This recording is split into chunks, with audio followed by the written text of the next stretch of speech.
ఒక రకంగా very good evening. ఒక రకంగా చెప్పాలంటే ఇది most awaiting order from supreme court. ఏం జడ్జిమెంట్ ఏమొస్తుంది అనే దాని మీద తెలుగుదేశం పార్టీ వర్గాలు కానీ చంద్రబాబు నాయుడు వర్గం కానీ చాలా బలంగా అంటే ఒక రకమైన సస్పెన్స్తో ఎదురు చూసింది కదా.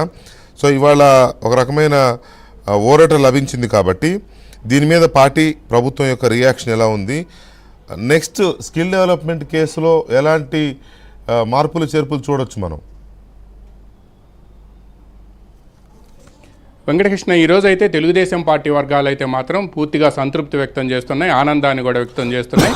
ఎందుకంటే మీరు అన్నట్టు ఆంధ్రప్రదేశ్ రాజకీయాలను కానీ తెలంగాణ రాజకీయాలను కానీ మలుపు తిప్పిన కేసు ఇది. స్కిల్ డెవలప్మెంట్ కేసులో చంద్రబాబు నాయుడు 53 రోజుల పాటు జైలు లోపల ఉంటే యావత్ ప్రపంచంలో 78 దేశాలతో పాటు ఆంధ్రప్రదేశ్ తెలంగాణ రాష్ట్రాల్లో పొరుగు రాష్ట్రాల్లో కూడా కర్ణాటక, తమిళనాడు అండ్ మహారాష్ట్ర వంటి రాష్ట్రాల్లో కూడా తెలుగు వాళ్ళు రోడ్డు మీద ఎక్కి నిరసన వ్యక్తం చేశారు.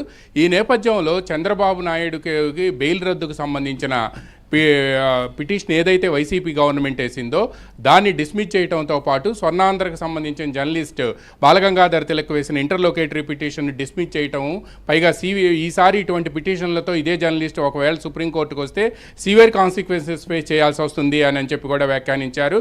అయితే ఇక్కడ మనం ఒక కీలకమైన విషయం గుర్తుపెట్టుకోవాలి. ఏంటంటే ఈ కేసులో ప్రధానంగా మొన్నటి వరకు కూడా ఛార్జ్షీటు అంటే తెలుగుదేశం కూటమి ప్రభుత్వం అధికారంలోకి రాకముందు వైసీపీ ప్రభుత్వం ఛార్జ్షీట్ ఫైల్ చేసింది. ఏ కేసులో అయినా సరే ఛార్జ్షీట్ ఫైల్ చేయకముందు ఆ కేసు మొత్తం కూడా between accused and investigating agency మధ్య ఎవరైతే దర్యాప్తు సంస్థ సిఐడి ఉందో CID and accused skill development కేసులో ఎవరైతే నిందితులు ఉన్నారో వాళ్ళ మధ్య జరిగే వ్యవహారంగా ఉంటుంది. ఒక్కసారి ఛార్జ్షీట్ని కోర్టులో ఫైల్ చేసిన తర్వాత ఆ కేసు అంతా కూడా కోర్టు పరిధిలోకి వెళ్తుంది. ఛార్జ్షీట్ ఫైల్ చేసిన తర్వాత అంటే దర్యాప్తు ముగిసింది, ఛార్జ్షీట్ వేశారు కాబట్టి ఇంకా అందుట్లో ఉండే నిందితులకి బెయిల్ ఇవ్వటం అనేది కోర్టు తప్పనిసరిగా చేస్తుంది. ఆ బెయిల్ రద్దు చేస్తూ వేసిన పిటిషన్ ఏదైతే ఉందో దాన్ని ఏ కోర్టు కూడా సెషన్స్ కోర్టు దగ్గర నుంచి హైకోర్టు కానీ సుప్రీంకోర్టు కానీ ఎంటర్టైన్ చేయదు అని చెప్పి సీనియర్ న్యాయవాదులు చెప్తూ ఉన్నారు. అయితే ఈ కేసుకు సంబంధించి విజయవాడ ఏసీబీ కోర్టులో సిఐడి ఛార్జ్షీట్ దాఖలు చేసింది. కానీ ఆ ఛార్జ్షీట్లో టెక్నికల్ మిస్టేక్స్ ఉండటంతో ఆ ఛార్జ్షీట్ని రిటర్న్ చేసింది. ఆ కోర్టు రిజెక్ట్ చేయలేదు. లీగల్ టర్మ్స్లో రిజెక్షన్కి తర్వాత రిటర్న్కి మధ్య చాలా డిఫరెన్స్ ఉంది.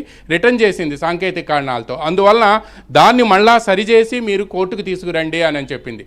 పైగా మీరు అన్నట్టు ఈ కేసులో చంద్రబాబు నాయుడు మీద 17A సంబంధించి ఒక ప్రజాప్రతినిధి ఒక ముఖ్యమంత్రిగా ఉండి క్యాబినెట్గా కలెక్టివ్ రెస్పాన్సిబిలిటీ ఉంటుంది కాబట్టి వాళ్ళు తీసుకున్న నిర్ణయం కావటంతో చంద్రబాబు నాయుడు ముఖ్యమంత్రిగా ఉన్నప్పుడు తీసుకున్న నిర్ణయం కావటంతో ఆయన మీద కేసు నమోదు చేయాలన్నా ఒకవేళ కేసు దర్యాప్తు చేయాలన్నా కూడా అవినీతి నిరోధక చట్టంలోని 17A ప్రకారం వాళ్ళు governor permission appointing authority permission తీసుకోవాలి. బట్ ఈ కేసులో ఇప్పటి వరకైతే మాత్రం అటువంటి 17A కింద గవర్నర్ పర్మిషన్ తీసుకోలేదు అనేది కూడా చంద్రబాబు నాయుడు సుప్రీంకోర్టులో ఛాలెంజ్ చేస్తే ఇదే జస్టిస్ బేలా ఎం త్రివేది కూడా సభ్యురాలుగా ఉన్న ధర్మాసనంలో డిఫర్ అయ్యారు. జడ్జిమెంట్ని లార్జర్ బెంచ్కి రిఫర్ చేసింది సుప్రీంకోర్టు.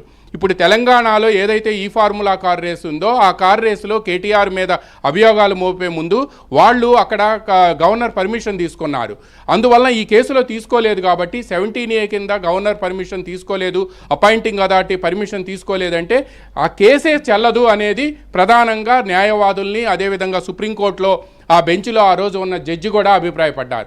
అందువలన ఎట్టి పరిస్థితుల్లో కూడా ముందు ఈ అంశం తేలేదాకా కూడా ఈ ఛార్జ్షీట్ మీద విచారణ కూడా ప్రారంభించేందుకు అవకాశం లేదు అనేది న్యాయ నిపుణులు చెబుతున్న వాదనగా ఉంది. బట్ ఓవరాల్గా ఈరోజు తెలుగుదేశం పార్టీ వర్గాలు మాత్రం చంద్రబాబు నాయుడుకి సంబంధించిన స్కిల్ డెవలప్మెంట్ కేసు రాష్ట్ర రాజకీయాన్ని ఎలా మలుపు తిప్పిందో, ఆంధ్రప్రదేశ్లో మళ్ళీ కూటమి ప్రభుత్వం అధికారం రావడానికి దోహదం చేసిందో, చంద్రబాబు నాయుడు 53 రోజుల పాటు లోపల ఉంటే ఆంధ్రప్రదేశ్తో పాటు తెలుగు వాళ్ళు ఎక్కడ ఉంటే అక్కడ ఎలా తిరుగుబాటు వచ్చిందో, ఈరోజు ఈ బెయిల్ పిటిషన్ డిస్మిస్ చేయాలని వైసీపీ ప్రభుత్వం వేసిన పిటిషన్ డిస్మిస్ చేయటమే కాకుండా సుప్రీంకోర్టులో జస్టిస్ బేలా ఎం త్రివేది ధర్మాసనం చేసిన వ్యాఖ్యలు కూడా తెలుగుదేశం పార్టీ వర్గాలతో పాటు ఆంధ్రప్రదేశ్లో న్యాయాన్ని శాంతిని కాంక్షించే ప్రతి ఒక్కరిని కూడా సంతృప్తి వ్యక్తం చేశారు, ఆనందం కూడా వ్యక్తం చేశారు. వెంకటకృష్ణ రైట్. దీని మీద ఇంకొంచెం డీటెయిల్గా టీడీపీ జాతీయ అధికార ప్రతినిధి